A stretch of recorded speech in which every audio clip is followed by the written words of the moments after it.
कोपरगाव तालुक्यातील वावी येथील सिद्ध योगीराज सद्गुरू लक्ष्मणगिरी महाराज संजीवन समाधी मंदिराच्या प्रांगणात सद्गुरू रामगिरी महाराज सेवा संस्थान यांच्या वतीनं भव्य ध्वजारोहण सोहळा संपन्न झाला। या सोहळ्याचे विशेष आकर्षण ठरले ते थोर समाजसेवक नानाजीभाई खिमजीभाई ठक्कर ठाणावाला यांच्या हस्तात करण्यात आलेले ध्वजारोहण आणि त्यांच्या प्रेरणादायी मार्गदर्शनाने दिलेला समाजसेवेचा संदेश। आणि यावेळी महाराष्ट्र राज्य मराठी पत्रकार संघाचे राज्य सरचिटणीस आणि दैनिक समर्थ गावकरीचे संपादक डॉक्टर विश्वासराव आरोटे, संघाचे प्रदेश प्रसिद्धी प्रमुख नवनाथ जाधव, प्रगतशील शेतकरी शिवाजी मामा नाईकवाडी, NKT ग्रुपचे विश्वस्त पांडे, अहिल्यानगरचे नामवंत उद्योजक गणेशदादा भांड, हरिभक्त परायण कृष्णा महाराजगिरी, कीर्तन केसरी हरिभक्त परायण पांडुरंग महाराजगिरी वावीकर, शिवसेना आध्यात्मिक आघाडी जिल्हा प्रमुख संपत जाधव, सरपंच विजय काटे, माजी सरपंच संदीपराजे भोसले, गणेश वेलजाळी, सर्जेराव व्याजे, सुरेश नाना वेलजाळी यांच्यासह अनेक मान्यवर आणि ग्रामस्थ मोठ्या संख्येने उपस्थित। जय भगवान जय भगवान जय भगवान। आदरणीय वंदनीय गिरी महाराज जी, आमचे गावकरीचे डॉक्टर, खास गावगाव ते पण फिरते माझ्यासारखे, कुठे काय गरजेचे आहे ते बघत असते। ते त्यांची एक पेपरचा स्वतःच्या मालकाचे आहे, पण त्याचप्रमाणे सामाजिक कार्य भरपूर आहे देवाची कृपाने।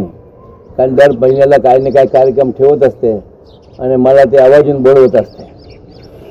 त्याचप्रमाणे सरपंच आपले सामाजिक कार्यकर व आमचे सर्व संस्थेचे पदाधिकारी आज लक्ष्मण महाराजजी यांची समाधी पाहिली वर्षोपूर्वीची आहे, बरोबर ना। त्याचा जीर्णोद्धार होत आहे। महाराज कुठे समाधीमध्ये नसते, ध्यान ठेवा। महाराज कुठे आपल्या स्वतःचे मनाने कुठे बघत असते, कारण आत्मा असतो ना ते परमात्मा आहे, परमात्मासारखे ते बघत असते। आमच्या पंढरपूरमध्ये आनंदीमध्ये ज्ञानेश्वर नसते, ज्ञानेश्वर फिरत असते। मी पण कधी पंढरपूर मंदिरात तुम्हाला सांगितलं ना की जेव्हा आषाढी असते तेव्हा नाही जात, पण बीचमध्ये जरूर जातो। म्हणून हे समाधीचं काम जे हातात घेतलं आहे बाबांनी, कुठलाही काम घेतलं हातात ते देवाची कृपाने होतोच।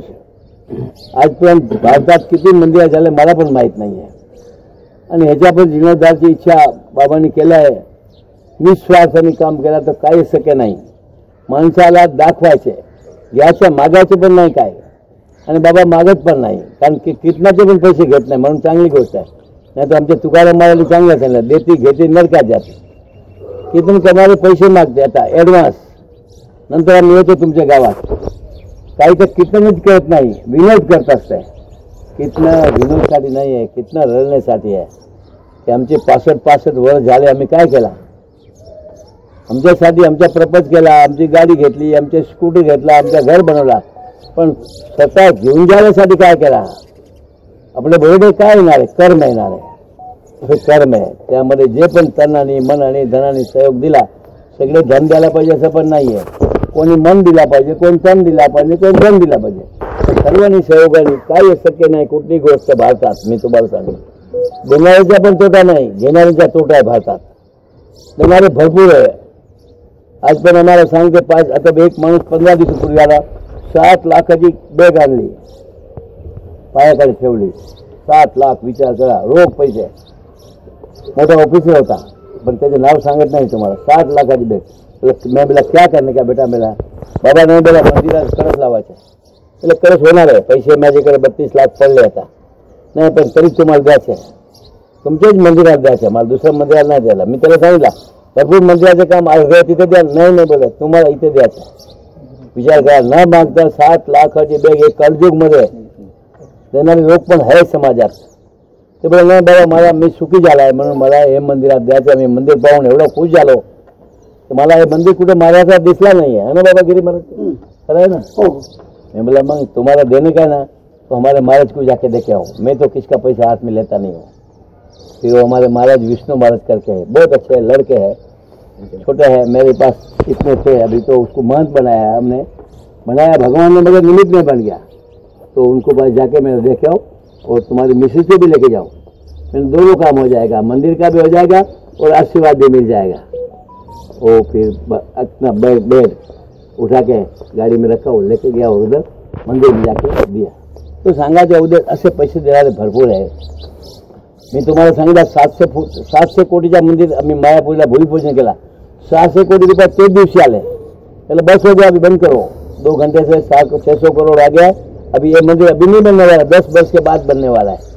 10 वर्ष तक इसका काम चलेगा. जब तक तो 600 का 1200 कोटी वैसा भी हो जाएगा. आणि आज मंदिर तुम्ही बघायला गेलं मायापुरीला, अख्खा वातावरणच वेगळं आहे गावाचं. तर सांगायचा उद्देश, देव देणार, भरपूर मिळणार, मागायची गरज नाही. न मागता लोकांना दाखवा. आणि असे गावकरीवाल्यासारखे लोक प्रचार पण करून देते आपले निस्वार्थाने. कारण ते गावकरी पेपर चालवते, पण मनात एक भावना की मला काहीतरी माझ्या समाजासाठी करायचे आहे, ही भावना महत्त्वाची. आता अकोल्याला कार्यक्रम ठेवला तर कमीत कमी 2,000 लोक होते. मी स्वतः गेला होता. मोठे मोठे जे चांगले काम करतात ते पुरस्कार दिला. सरपंच सारखे जे सरपंच तर भरपूर आहे, पण जे चांगले काम करणारे कोण आहे गावात असे लोकांना शोधले. शिक्षकाला, विद्यार्थ्याला, प्रिन्सिपाल लोकांना सगळ्यांना पुरस्कार दिले कमीत कमी 2-3 लाखाचे. तर सांगायचा उद्देश काय कमी पडणार नाही. तुम्हाला पण मी खात्रीने सांगतो, आमचा पण नियम आहे, कोणाला पैसे पाठवायचे नाही. मग हिंदू आला की मुस्लिम आला, माझे मस्जिद आहे जय भगवान मस्जिद. कारण जे आला त्याला द्यायचा, जे नियम आहे तो नियममध्ये आपण नियम पाडून त्याला द्यायला पाहिजे. कारण काय मंदिर मस्जिदसाठी का देतो की मस्जिदमध्ये बसला तर आपण बिडी, सिगरेट, तंबाखू, दारू नाही पिणार ना. म्हणजे आपल्या पैसे आपले नाही आहे, त्याचे आहे. हा तर आपण निमित्त. ते सांगायचा उद्देश की मंदिर मस्जिदची गरज आहे. कारण गरज काय आहे, श्रद्धा ठेवायची, अंधश्रद्धा नाही ठेवायची. कोणी सांगेल की मंदिराचे देवी सांगतो बोकडा घेऊन जा, तुमच्या घरी मुलगा होणार बोकड्यासारखा असेल ते पण निघून जाणार. मी तुम्हाला सांगतो, बोकड्यामध्ये पण देव आहे. म्हणून आमची हॉस्पिटल आहे ठाण्याला, बघायला या एक दिवस. एसी कुत्रा बिलांसाठी एसीची हॉस्पिटल आहे. आणि हे तुमच्या परिसरात एवढी आहे मोठी. आता एवढी बिल्डिंग बांधली असते मला 2 अब्ज रुपये मिळाले असते.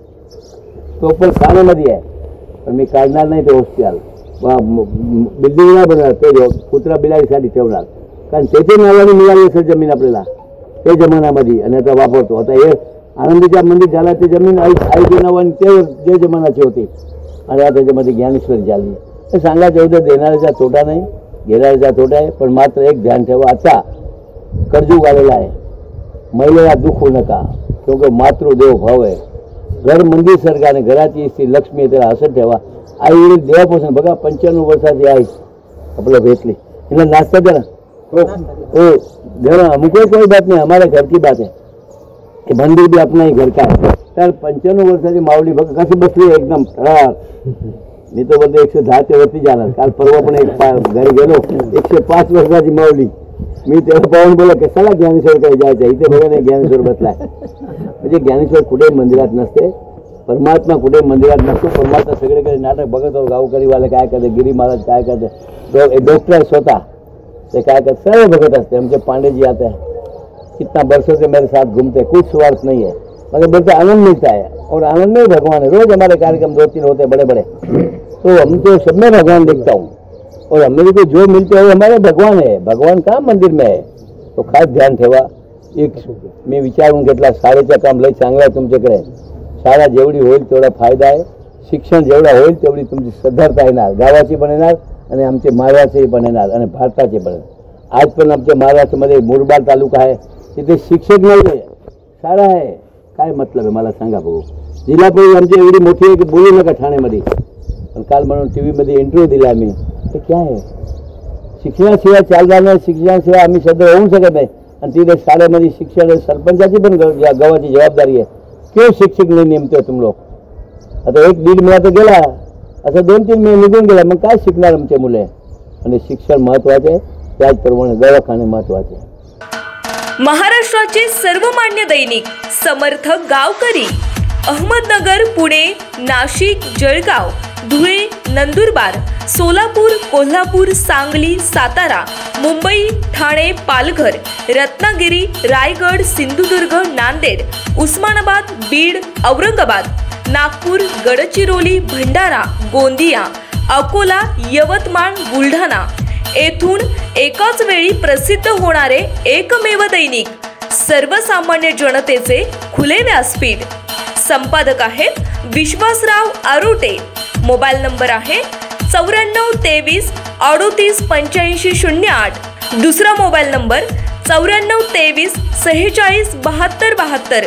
तिसरा मोबाईल नंबर 75 88 15 0001.